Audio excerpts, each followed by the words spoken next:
সুপ্রভাত। আজ প্রখ্যাত বাঙালি চিকিৎসক এবং ভারতবর্ষের প্রথম সিরাম ভ্যাকসিন ও পেনিসিলিন প্রস্তুতকারক বিশিষ্ট ভেষজ বিজ্ঞানী হেমেন্দ্রনাথ ঘোষের জন্মদিন।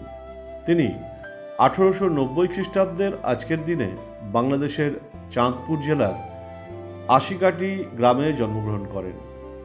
তিনি ঐতিহ্যবাহী চাঁদপুর বাবুরহাট উচ্চ বিদ্যালয় থেকে প্রাথমিক শিক্ষা সম্পন্ন করে কলকাতায় এসে বঙ্গবাসী কলেজে ভর্তি হন এবং সেখান থেকে আইএসসি পাশ করে কলকাতা মেডিকেল কলেজে ভর্তি হন।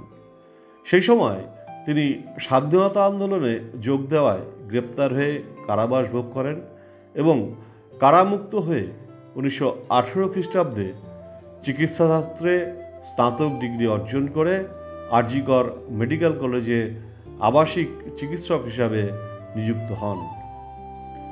1920 খ্রিস্টাব্দে তিনি প্যারিসে যান এবং সেখানে পাস্তুর রিসার্চ ইনস্টিটিউটে ওষুধ তৈরির জ্ঞান অর্জন করতে যোগদান করেন।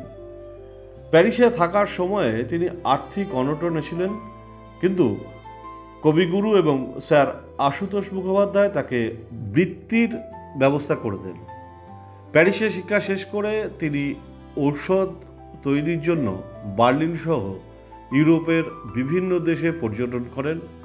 অবশেষে 1923 খ্রিস্টাব্দে কলকাতায় ফিরে যাদবপুর টিবি হাসপাতালে আবাসিক চিকিৎসক পদে নিযুক্ত হন এবং বেঙ্গল ইনস্টিটিউটে যোগদান করেন ও ভারতবর্ষের প্রথম সিরাম ভ্যাকসিন তৈরি করেন।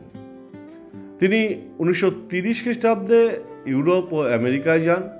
1932 খ্রিস্টাব্দে প্যারিসের মেডিকেল স্টুডেন্ট পারফরমেন্স মূল্যায়ন প্রশংসাপত্র অর্জন করেন এবং 1935 খ্রিস্টাব্দে পাস্তুর রিসার্চ ইনস্টিটিউটে ডাইরেক্টর পদে নিযুক্ত হন।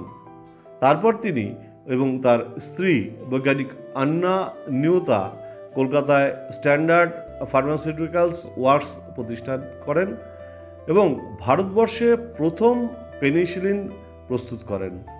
তিনি বেঙ্গল কেমিক্যালের সঙ্গেও কিছুদিন যুক্ত ছিলেন এবং বিভিন্ন প্রতিষ্ঠানের চিকিৎসকদের চিকিৎসার বিষয়ে পরামর্শ দিতেন।